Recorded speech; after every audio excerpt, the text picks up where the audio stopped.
Makakapanayam naman si DILG Secretary Eduardo Anyo na nasa NDRRMC ngayon dyan sa Campo Aguinaldo. Magandang umaga po sa inyo, Sec Ed. Magandang umaga naman, Sec Martin. Magandang umaga sa ating nakikinig at mga manonood din. Yung Sec Rocky, magandang umaga. Basta po ang ating monitoring ngayon sa mga local government units, Sec Ed. First of all, nagkaroon tayo ng emergency meeting dito sa NDRRMC kasama yung mga iba't ibang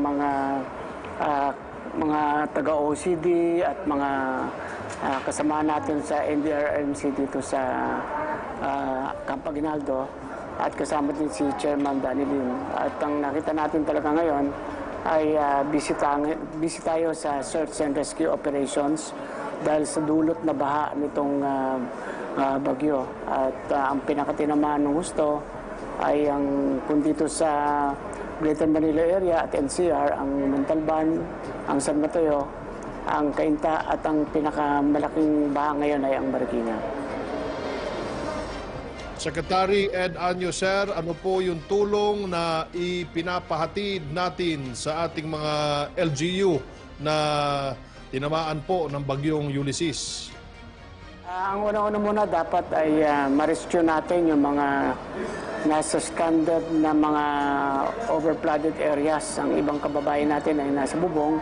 So lahat ng mga assets mula sa Philippine National Police, Armed Forces of the Philippines, Philippine Coast Guard, Bureau of Fire Protection, sila lahat ay i-dispatcha at i-deploy dito sa mga areas na to. At ang mamamahala dito, of course, ay ang ating MMDA at ang ating JTF-NCR under kay General Chopilo para iisang kuman tayo. At ang priority natin ay mailigtas yung mga kababayan natin. So yung mga kababayan natin na stranded, yung mga nasa bubong, huwag kayong magalala. Parating ang tulong, andyan na yung iba. Hindi tayo titigil hanggat hindi mailigtas ang kauli-ulihang miyembro ng pamilya. Andito rin ang ating DSWD at nag-assure na magpapadala rin ng mga food packs at relief goods sa mga affected areas. Itong mga ganitong klaseng sakuna, Sec Ed, hindi na po ito bago sa inyo. Matagal na po kayo sa serbisyo sa gobyerno mula sa AFP hanggang ngayon kay DILG Secretary. Pero ang pinagkaiba lang po nito ay meron tayong kinakarapan na pandemya. This is very challenging for you. Your reaction, please. Yes, kailangan ay may papatupad pa rin natin ang minimum health standards sa mga evacuation centers. Kailangan meron tayong mga safety and health protocol officers, and at the same time dapat ay mamimaintain natin yung distancing.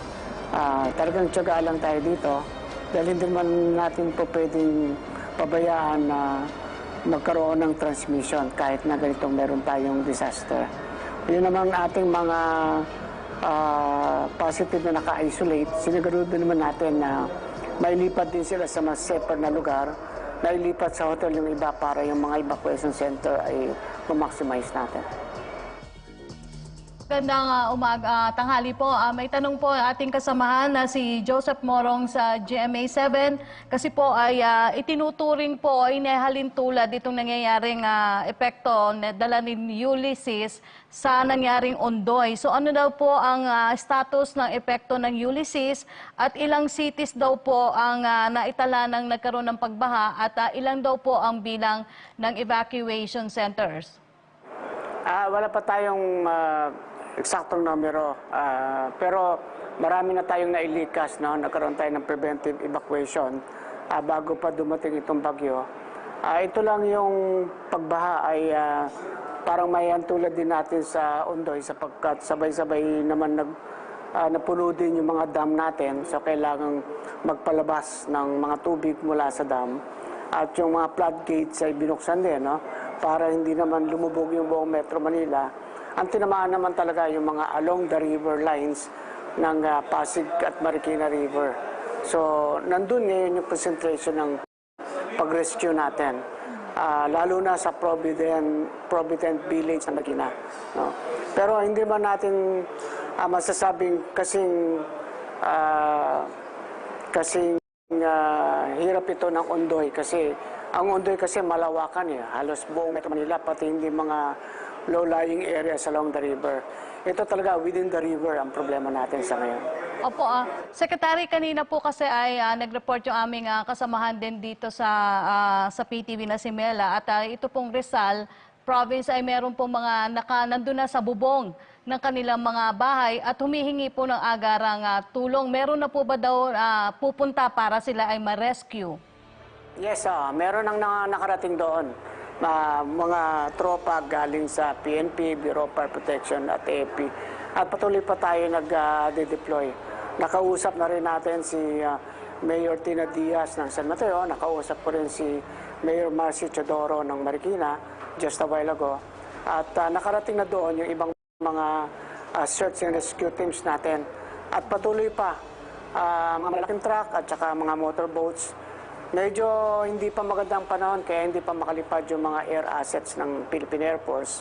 Pero as soon as maklear na yan, ay ang mga search and rescue choppers ay i-deploy natin dyan. Opo. Yan nga po yung tanong ni Pia Ranyada ng Rappler kasi po sinabi daw ni Marikina Mayor Marcy Chodoro na yung evacuation by air may be necessary for people stranded on the roofs. Will AFP deploy all assets for rescue? Yun ang sagot nyo na nga po na pag gumanda-ganda ang panahon ay magsasagawa na po ng air rescue. Ang tanong naman po ni Joseph Morong, kumusta po ang ating supply ng kuryente? Kasi malaking bahagi daw po ng Metro Manila ay walang supply ng kuryente. Nagkaroon ng preventive cutting of electricity. Kasi nga yung mga lakas ng hangin kanina at saka siyempre yung mga flooded areas. No? So nakipag-ugnayan naman tayo sa Meralco na kung pwede may restore kagad. Kahit unti-unti may restore. No? Kahit na by circuit na lang ay may restore nila yung mga power kasi kailangan natin. No? Expected natin na within the day may mga makakaroon na tayo ng kuryente. Okay, maraming salamat po Secretary Anyo. Secretary Martin? Secretary... Yes, Secretary Ed, meron na po bang abiso sa inyo ang ating mahal na Pangulo? Kayo po ba'y nag-usap na? Kung wala pa, do you expect to be talking to him within the day? Yes, in-expect natin na baka magpatawag din ng Pangulo ng biglaang meeting. Pero before pa itong dumating yung bagyo, nagbigay na siya ng guidance sa akin at sa iba pang mga cabinet secretaries na kailangan mapaghandaan itong bagyo na to at may deploy lahat ng mga resources natin. Mag-uulat kami sa kanya once makuha natin yung lahat ng data galing sa iba't ibang report mula sa field. Any more questions, Yusek Rocky? Yes, Secretary Anyo, kayo po daw ay nagkausap na ni Pangulong Rodrigo Duterte at ano po yung pangunahing direktiba niya para sa epekto nitong bagyong Ulysses? Well, unahin talaga maibigay lahat ng assistance at rescue. At sabi nga kung ano ang lahat ng available resources, pera, tao, assets, gamitin natin dito. Isa lang ang tagubilin niya, importante ang buhay ng tao. May salba muna ang buhay ng tao. Kahit anong mangyari, yan ang ating priority. Okay. Salamat po, Secretary Anyo. Kunin ko na lamang po ang inyong mensahe. Sa ating mga kababayan, naharap naman tayo sa isang disaster. Pero katulad ng mga nakaraan, kaya natin ito. Malalampasan natin ito. Tulong-tulong lang. Konting tiis at pasensya lang. Help is on the way. And we will make sure may isi-save natin ang lahat ng kababayan natin na nangangailangan ng tulong.